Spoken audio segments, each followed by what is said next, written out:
গার্হস্থ জীবন যাপন করছেন, অর্থাৎ সংসারী জীব যারা, তারা যদি বিভিন্ন ধর্মীয় অনুষ্ঠান বাড়িতে করে থাকতে পারেন, করতে পারেন, তবে তাদের এই সংসারে থাকাটা একদম বাস্তব, তবেই তাদের সংসারে থাকাটা একদম বলা যেতে পারে যথার্থ।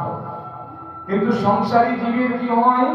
সংসার প্রতিপালন করতে গিয়ে পুত্র কন্যা নাতি নাতনি জামাতা পরিবার বর্গ আত্মীয় বন্ধু বান্ধব পাড়া প্রতিবেশী এদের আমরা ভরণ পোষণ করতে গিয়ে আমরা ভগবানের সেবা কাজ ভুলে যাই। শাস্ত্র বলছে আত্মীয় কুটুম্বাদির ভরণ পোষণ করলেও পাপ স্পর্শ করে। তাহলে আত্মীয় কুটুম্বাদির ভরণ পোষণ যদি আমি ভগবানের প্রসাদ দিয়ে করি, শাস্ত্র বলছে তাহলে পাপ স্পর্শ করবে না। হয়তো আপনার বাড়িতে একজন ভদ্রলোক এসেছেন, তাকে আপনি চা মিষ্টি জল বিস্কিট এগুলো দিচ্ছেন, আপনাকে কিন্তু পাপ স্পর্শ করবে। যদি ভগবানের প্রসাদ রূপে তাকে দেওয়া হয়, তাহলে কিন্তু আপনাকে পাপ স্পর্শ করবে না। এই জন্যই আমাদের নিরন্তর সৎসঙ্গ ভক্ত সঙ্গ করার কথা বারবার বলা হয়েছে। কিন্তু দেখুন, সবাই কিন্তু ভাগবত কথা শ্রবণের অধিকারী নন। অনেকেই জানেন আজকে এই গৃহে গোপালের জন্মদিন অনুষ্ঠান হবে, সবাইকে আসতে পেরেছেন, উপস্থিত হতে পেরেছেন? পারেননি। কেন? তাদের জড়জাগতিক অনেক কর্মকাণ্ড রয়েছে, সাংসারিক অনেক কর্মকাণ্ড রয়েছে। এগুলো বাদ দিয়ে যে আমি একটু হরিকথা শুনবো, আমি একটু কৃষ্ণ কথা শুনি আমার জীবনটাকে ধন্য করবো, এই সময় আমার নেই। কৃষ্ণ কথায় অরুচি, আসক্তি নেই। ভাগবত সেটা প্রমাণ করলেন। কোন শ্লোকে? দুর্লভৈব কথা লোকে শ্রীমৎ ভাগবত ভাবা কোটি জন্ম সমুক্তেন পুণ্যন্নৈব তু লভ্যতে। এই সংসারী জীবের পক্ষে, মাইক জীবের পক্ষে, জড়জাগতিক জীবের পক্ষে ভাগবতীয় কথা শ্রবণের সৌভাগ্য লাভ হওয়া অত্যন্ত দুর্লভ। সহজে তারা এই সুযোগটি লাভ করতে পারেন না। তাহলে কিভাবে লাভ করবে? বলছে কোটি জন্ম সমুত্থিন পুণ্যন্নৈব তু লভ্যতে। কোটি জন্মের পুণ্য বা সুকৃতি ছাড়া কোন ব্যক্তি কখনোই এই সৌভাগ্য লাভ করতে পারেন না, তারা সক্ষম হতে পারেন না কোটি জন্মের পুণ্য ছাড়া।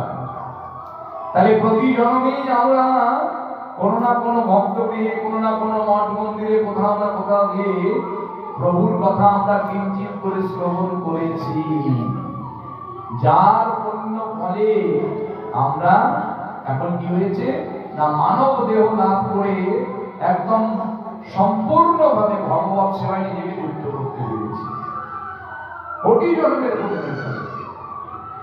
তাহলে এই জন্য প্রতি জন্মেই আমাদের হরিকথা শ্রবণের একটা সুযোগ থাকে।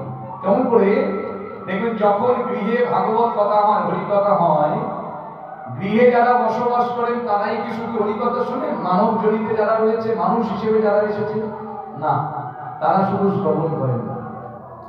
এই গৃহেও কিন্তু একটা পোষা মিনি বিড়াল ছিল। কাকিমা কোথায় সে বিড়াল ছিল?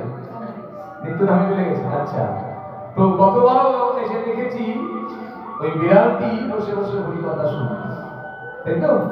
এছাড়াও গৃহে দেখবেন মাকড়সা থাকে, মশা থাকে, গাছপালা থাকে।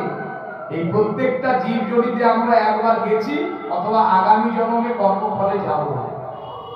তাহলে এই যে বারবার করে আমাদের পুনরপি জন্মনাম পুনরপি মরণম হতে হতে হতে যখন আমরা মনুষ্য দেহটা পেলাম, আমার যেন জন্মটা সার্থক হয়ে গেল। কারণ এবার আমি পূর্ণাঙ্গ রূপে ভগবত সেবায় নিজেকে যুক্ত করব। তাহলে পূর্ব জন্মের যদি স্বীকৃতি থাকে, তবেই কোনো গৃহে আমি অধিষ্ঠান করে হরিকথা শুনতে পারি, কোনো মঠ মন্দিরে গিয়ে হরিকথা শুনতে পারি। স্বীকৃতি ছাড়া এটা লাভ করা সম্ভব নয়। পুণ্য ফলের দ্বারা ছাড়া এটা কিন্তু লাভ হয় না, তাই তো? সেই জন্য কোটি কোটি জন্মের পুণ্যের ফলে কোন ব্যক্তির এমন সৌভাগ্য লাভ হয়, তিনিও ভাগবত কথামৃত শ্রবণের অধিকারী হতে পারেন, সৌভাগ্য তার লাভ হয়। এই জন্যই একনিষ্ঠ হয়ে আমাদের এই ভাগবতীয় কথা, কৃষ্ণ কথা শ্রবণ করা একান্ত কর্তব্য, একান্ত কর্তব্য। এই জন্য বলছে, দেখুন, কথা ভগবৎ স্বাপি নিত্যং ভবতি যদ গৃহে তদ গৃহং তিক্তং হি বসতাং পাপ নাশনম। এই শ্লোকটিতে আমরা কি জানতে পারি? যেই গৃহে নিত্য হয় ভাগবত কথা, সেই গৃহ তীর্থ রূপে বিরাজে সর্বথা। যে গৃহে প্রতিদিন ভাগবত কথা হয়, হরি কথা হয়, সেই গৃহটি সাক্ষাৎ তীর্থের রূপ লাভ করতে পারে।